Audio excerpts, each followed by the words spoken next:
Welcome to BlueSky Radio, a show built around the narratives and opportunities in the commercial and industrial air cleaning space. My name is Ben Wiggins. I'm your host, and I'm here with the man himself, the founder and CEO of BlueSky-Global, Dr. Michael Seitz. Michael, what's going on? Good to see you. As a reminder, you can click the link in the description or call the number in the description and use the promotional code BlueSky Radio to get your first week of rental on us.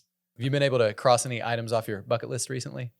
I have not. The bucket keeps getting deeper and wider. And larger? Is there water running out of the bucket? I don't know. I can't find the bottom at the moment. Michael, in our first episode, we talked a little bit about how BlueSky got its start with respect to mobile dust collectors. Can you help us set the tone with respect to larger collectors and clean air zones? Yes. So everybody's, I think, familiar with cleaning air in a home. Mm-hmm. You know, we have these little air purifiers these days. Yeah. Ion, filters, and HEPA. So when you get to industrial spaces, it's big volume air movement. Right. A good analogy is air conditioners. When you've got your air conditioner at home, and if you go and look at commercial air conditioner, it's really big. It's sure. really cold when you get into them. Yeah. Cool breeze smacks you in the face. Right. Because it's high volume, high circulation, big spaces. Yeah. Big fans. And so when it comes to air purification, you've got the same thing going on because you've got a lot of people. Maybe a lot of activity. It's industrial space, so a lot of people welding. And you've got to move a lot of air to be able to keep it clean and refreshed. Like in a plane. If you're sitting in a plane, there's a lot of air moving the whole time. You can hear it. You think you're hearing the engines. Yeah. A lot of the time, you're actually hearing the air conditioning or the air purification going. Okay. So BlueSky focuses only in the larger space areas for either industrial processes, so something that's making a lot of dust because of grinding or welding, or during the period of COVID, which is still continuing, to remove the potential dangerous bugs that float around or viruses. Are clean air zones well understood? Clean air zones is a concept that was born out of the idea that not all spaces need to be equally well taken care of. Example, if you've got a gathering area where a bunch of people get together to have coffee or to have a meeting, that would be a more appropriate place to keep the air really clean from a COVID perspective than, say, an area where one person may be working alone or a corridor where one person occasionally walks to go to a new area. So that was those areas we'd say are less critical. And then we want certain places where you can go, which is a clean air zone, where there's a lot of filtrations, a lot of clean air. You don't sit there and have a conversation with somebody and not be concerned, that they may be transmitting COVID.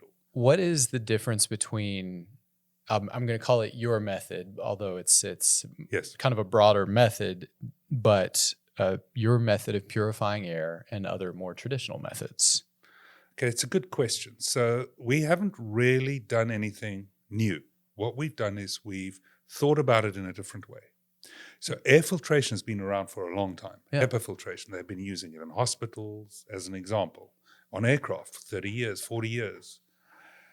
So the idea of filtration is not new.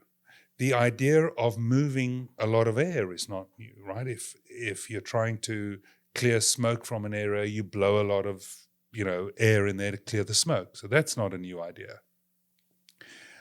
What we've done is we've really said, hold on, you need to focus about the direction of the air movement. Yes. The concept of cross-infection. So if I'm sitting here and there's a fan behind me, very gently blowing air onto you, you're continuously breathing in what I'm breathing out. Yes. So if I was sick, you got a 100% chance of breathing in what I'm breathing out. Right. Okay. If we put the fan behind you and blew it in my direction, you wouldn't get any of my air, but I'd get all of yours. Right. So the most logical thing is, well, why don't we just blow the air up or down? That way, neither of us are getting each other's air. So now comes the question, what is the best way to blow the air? Up, suck it out above us, or down? Well, when you're cooking, there's hot air rising, and you obviously want to suck out from above. Right. But the surprising thing is when we breathe, we're kind of predominantly breathing downwards. Your nose is actually pushing down. And the heavier particles, which would really be laden potentially with, say, a virus or little spit particles, they tend to float downwards, evaporate. So why not work with gravity, work with the natural airflow as we're breathing out, take the air downwards, so blow clean air from above. That's what happens in a plane. Okay. The air is being continuously blowing in from the top, sucked out at your feet. Right. And so you want to use the natural convection of our breathing and the dropping of particles to go down, and then just suck it out like in a bathtub. Just suck that dirty air out and don't allow it to be brought back up. Keep it low. Yeah. Because, Ben, it's actually quite interesting. As I'm breathing out, my air is going down. Yeah. Your body is warm. So what happens is as the air gets around your feet and everything, it starts rising up around your body. So you're actually systematically breathing the air that's coming from floor level. Because it's rising up at your body. But if there was something to suck it out at floor level, it would just disappear and we'd keep refreshing you from above. And then you have something that's blowing it in from the top. Right. It So out predominantly you want to bring the air in from above, and then suck it out at ground level. And sucking is an amazing thing. You don't have to have millions of suck points. You just need a place there. Predominantly the air at the floor level is been taken away, and from above you've got this cool breeze just blowing in from above. Not blowing, it's actually not blowing. It's just moving gently down over you. You don't want to feel blowing. It's not necessary. And so the only point where you need a motor is at the bottom? Outside. Right, okay. So basically what you're doing is you're sucking in fish tank. Yeah. So in a fish tank, you have exactly the same system. Right. The water is sucked in through the gravel and then brought in through the top. And in the process is a filtration system and everything going on. Right. And then how do you, so the directionality, this is not always easy to implement, I'm sure. Oh, it's actually a nightmare to implement. Oh, okay. Because modern structures are not built that way. Right. We have air conditioning ducting. Yeah. With vents at the top. So predominantly they're blowing air in at the top, which is fine. Yeah.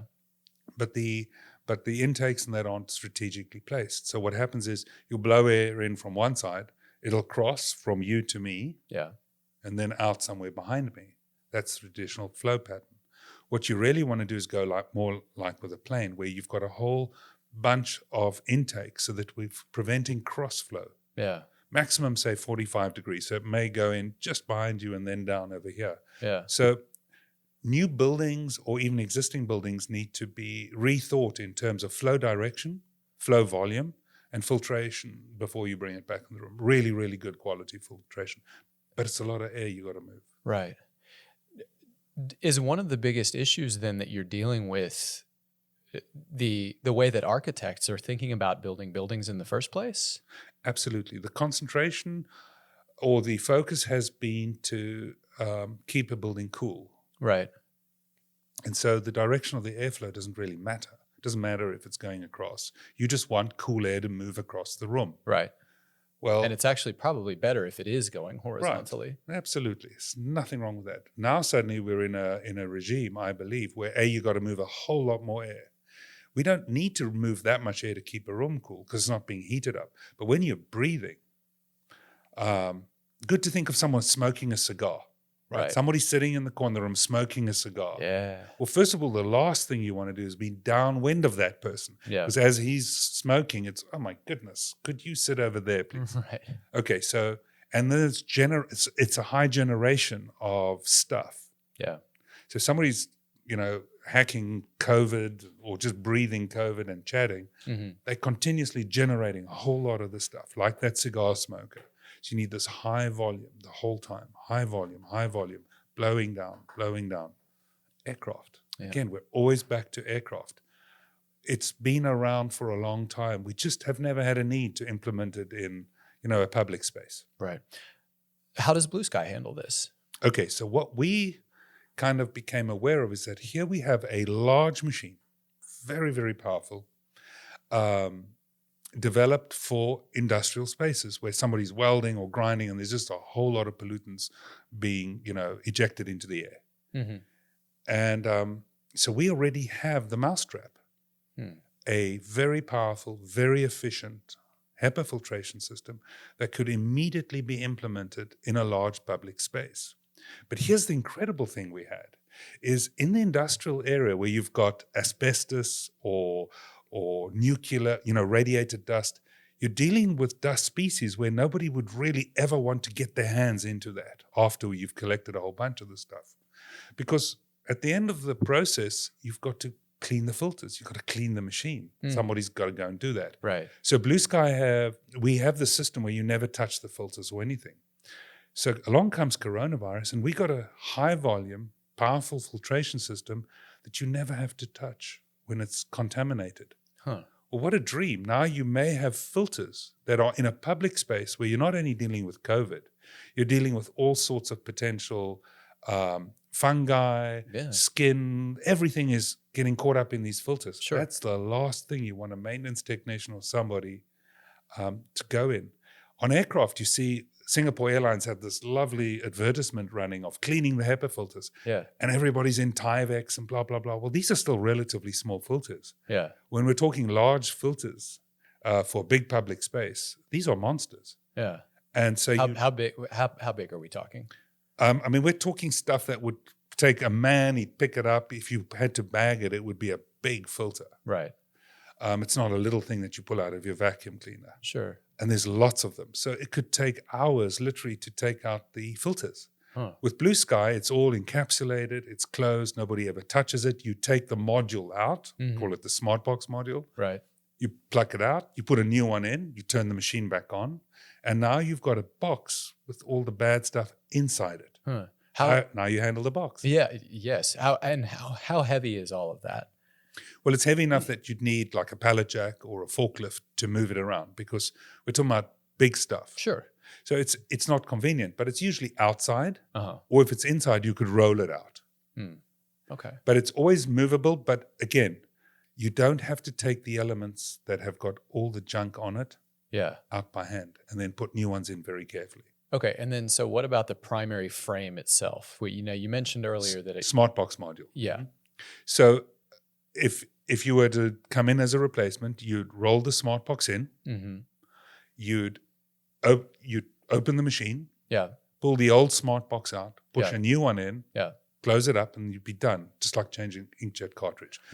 Think about an inkjet. Yeah. You don't really see the ink. You don't get carpet, ink on the carpets or anything. You just open the machine, click out the inkjet cartridge, put a new one in. So this is just a very large version of that concept. And then what about the mainframe, like the device itself, Right, I guess? The fan, the ducting. So that all remains there. Okay. So we integrate kind of a lifting device so that you pick it up, you pull the thing out, you put it down. Right. It's all very large equipment. Yeah. And so No, that makes sense. it's not a question of just somebody doing it very easily, Yeah. It needs to be properly done. But where does that live? You mentioned how, normally the air conditioning unit will go outside. Is this the same? Like, how can you integrate it? How do you integrate it into the building structure? In the ideal world, it would be in a utility room. Yeah. Or outside. Okay. On a roof or something. So I would say that during the COVID period, I know this sounds bizarre, but I was recommending put the machine right outside, highly visible. Let people see that you have a big machine running there. Yeah. Feel safe. Okay. Splash it all over. This space is being cleaned by a BlueSky machine. Yeah. Educate. The ducting, the piping, make it bright colors, integrate it into the architecture of the building so people know, okay, this space is being specially cleaned. Right. Well, by that argument, you could just put it in the room. You could build it in as a feature of the room if you wanted to. I would. If you can't hide it, flaunt it. Sure. Show that the air is clean. And it just takes a little bit of time. People get used to it. Right. You've just got to make it attractive and visible and know why it's there. And then it becomes something you look for. Right. Rather than something you don't want to see. Right. It just requires that imagination to integrate it in a smart way. All right. The concept makes sense. My question is, why not just upgrade existing HVAC? And that's the reaction we've got mostly. Why not just put a HEPA filter in there and just go for it? Okay. Haven't we achieved it? Right. The answer is no, because We are trying to increase the volume of flow through the room. You can't just do it with air changes of 3 to 4. In an HVAC system, the air changes are 4 times an hour, 5 times an hour. That's not enough. We're breathing every minute. Oh, yeah. So we have to bring in a high-powered system. And now we are collecting a lot of junk out of the air. So it really is important to think about the maintenance of that system. Right. And that's where BlueSky comes in. We have the power to move a lot of air through HEPA filtration, which needs a lot of power and a lot of air. Yeah. And when you've caught all this stuff, we know how to deal with it because it's all in the box. Oh, you right. don't need special because you're really dealing, I'm going to put this in kind of quotation marks, you're dealing with medical waste. You're dealing with the stuff that we've been breathing out and that's come off, that's floating around, and we've captured it and concentrated it. Yeah. So you want this in a safe box, like Sharpies, right? You want syringes in a box and nobody's got to handle them one by one. It's very, very important. So the BlueSky is really the answer rather than just going HVAC, HEPA filters. No. More air, more strategically positioned. Yeah. And you don't have to re-engineer your building for that. Yeah. You have to rethink your building. You have to bring in more stuff, but you don't have to knock down walls and things like that. You can bring in an internal structure through clever engineering. Remember we spoke about if you can't hide it, flaunt it. Right. Bring it in. Show it. In Europe, it's very common. We have old historical buildings and they want to bring in air conditioning. Okay, they bring in the ducting through smart architecture. Smart architects out there, how do you bring in pipes, vents, things like that it looks really cool and people go, oh, wow, I see there's something in there to make me safe. Yeah. And I can smell the difference. Have you thought about pitching this to HR departments? Tried. So where one's got to try and make it visible are the folks who make the decisions to purchase and implement new ideas. Sure. We had a wonderful case, and I'm glad you've opened this up. It was a large corporation. They had a water damage, a flood within their building. I think it was actually part of a weather event. Right. And as part of the remodeling, they became aware of BlueSky. Uh-huh. And they were going to implement the full BlueSky package. Yeah. Actually put it on street side, really fantastic. Large corporate space. Unfortunately, because of the change in the economy, that company went into liquidation. Oh. We'd already had everything there. Oh. And you imagine how sad that was. Yeah. But that was an example where the HR side had recognized that they could really be proactive and lead the way. And they had the funding because they had to do a full remodel anyway. Sure. But it's pretty hard, Ben. It's amazing to try and introduce a new idea and get the funding buy-off. Right. It needs more than enthusiasm. It needs a commitment to bringing better quality air into the workspace. Sure. You mentioned previously... Takes courage. No question. Well, speaking of courage, you talked a little bit about how clean air zones would have helped a little bit during 9/11 cleanup. Can you speak a little more to that for our audience? Absolutely. So let's take it into the context of an emergency situation, 9/11, maybe a Japanese situation. We got a nuclear, disaster people are wearing, Fukushima, a big fire, or even a military area, something like that. So people are going out, they're working in the dusty environment, which has been recognized as dangerous. And that if you could create a clean air zone, that would be a cafeteria zone, not necessarily only the change rooms, but certainly change room, locker room, sleeping quarters, somebody needs to take a nap, maybe a medical area. But I'm thinking refreshment, relaxing, maybe watching some TV, just getting off your feet. Yeah. Turn certain areas into clean zones where you'd bring in a tent even, something quite simple. Yeah. With a big BlueSky machine running and an air conditioner. Of course, you want to do temperature control. But the most important thing about that is a clean air or a clean air zone isn't a negative pressure zone. It's a positive pressure. So you're actually creating a space which is under positive pressure. Yeah. So it's always blowing out of the room, and the room itself has got pristine, high-quality air.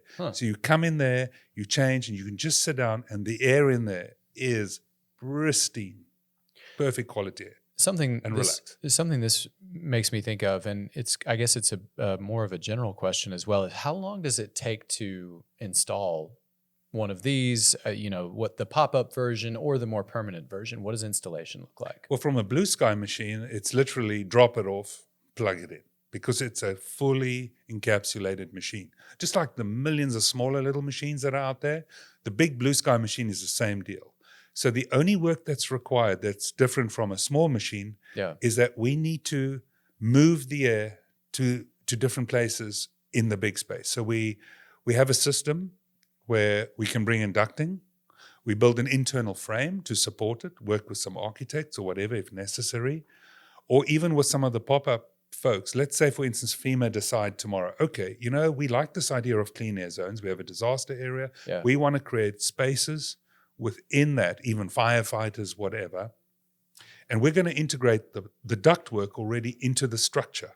Okay.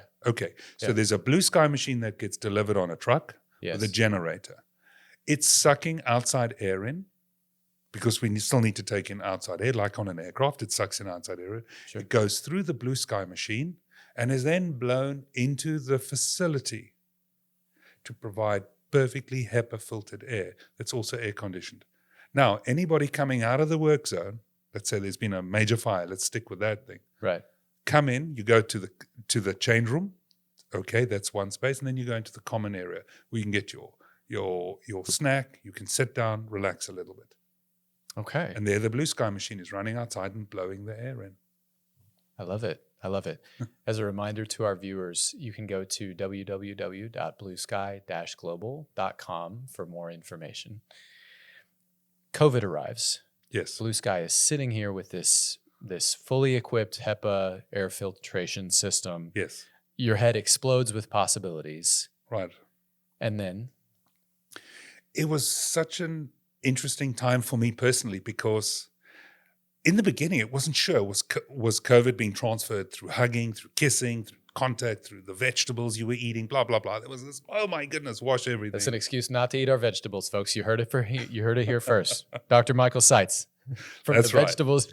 Go ahead. So anyway, I had jumped, onto YouTube. Everything started just saying, guys, this is in the air. We're going to do something in the air. We have something that can help, particularly in the large areas, emergency rooms, important meeting places, 911 call centers, the metro, blah, blah, blah. Quickly get these machines in.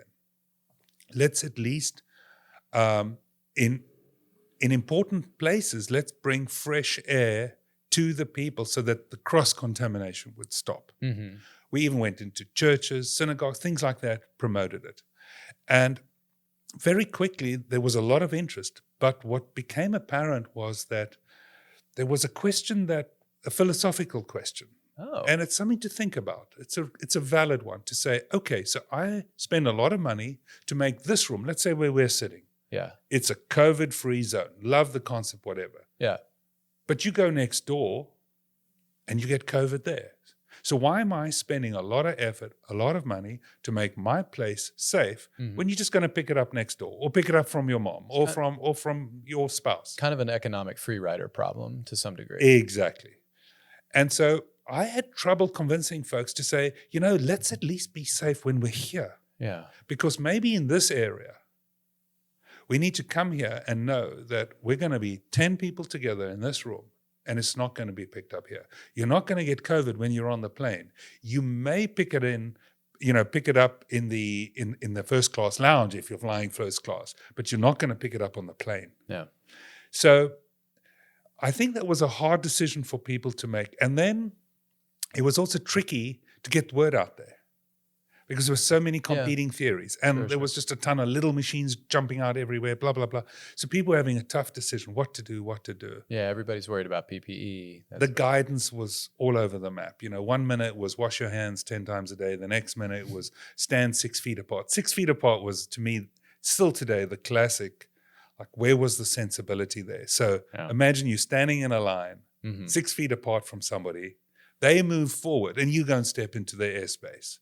So what did that 6 foot, except maybe the sneeze?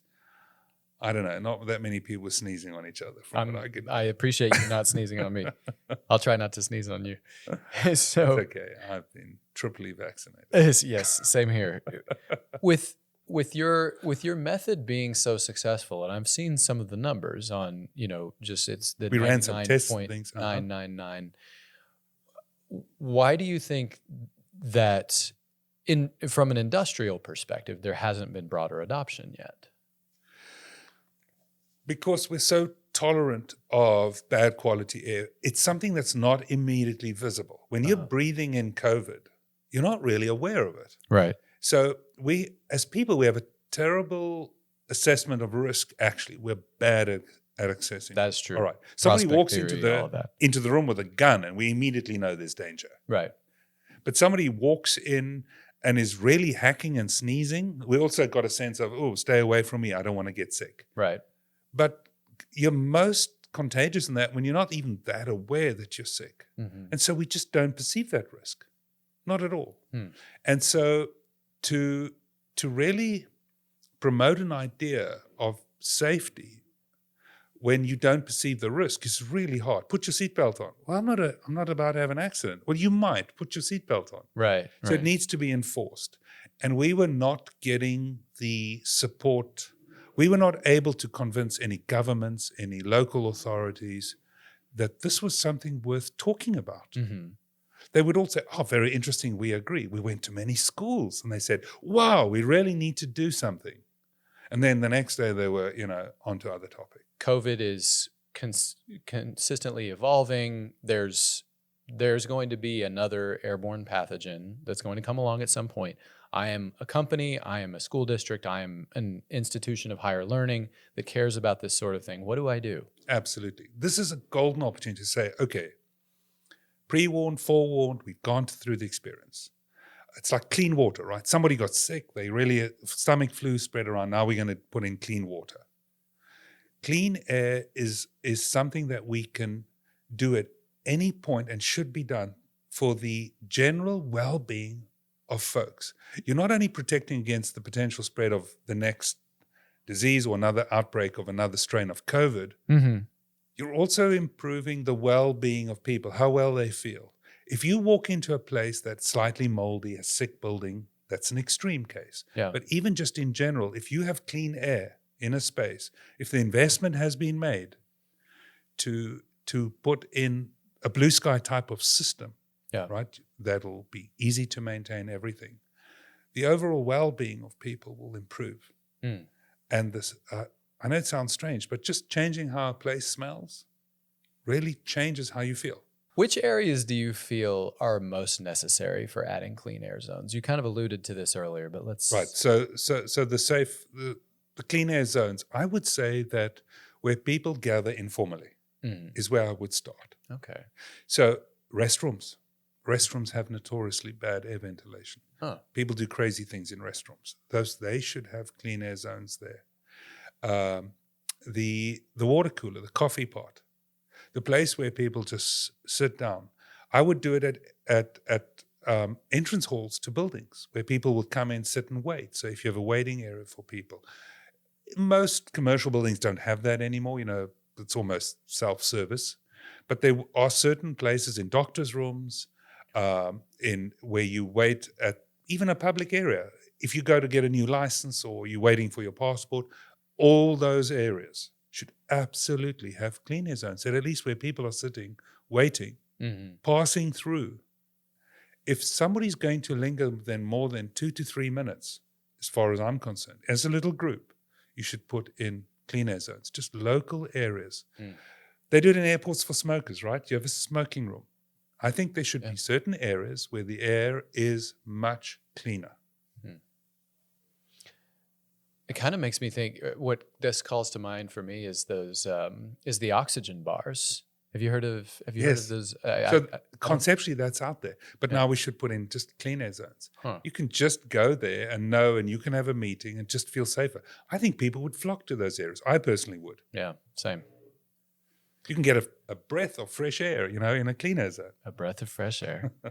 What is the best first step to moving forward for executives who have been considering this possibility but have not taken the leap? Start small. Okay. So I would say identify the area where people will gather commonly and where a clean air zone would be appreciated, and monitor it.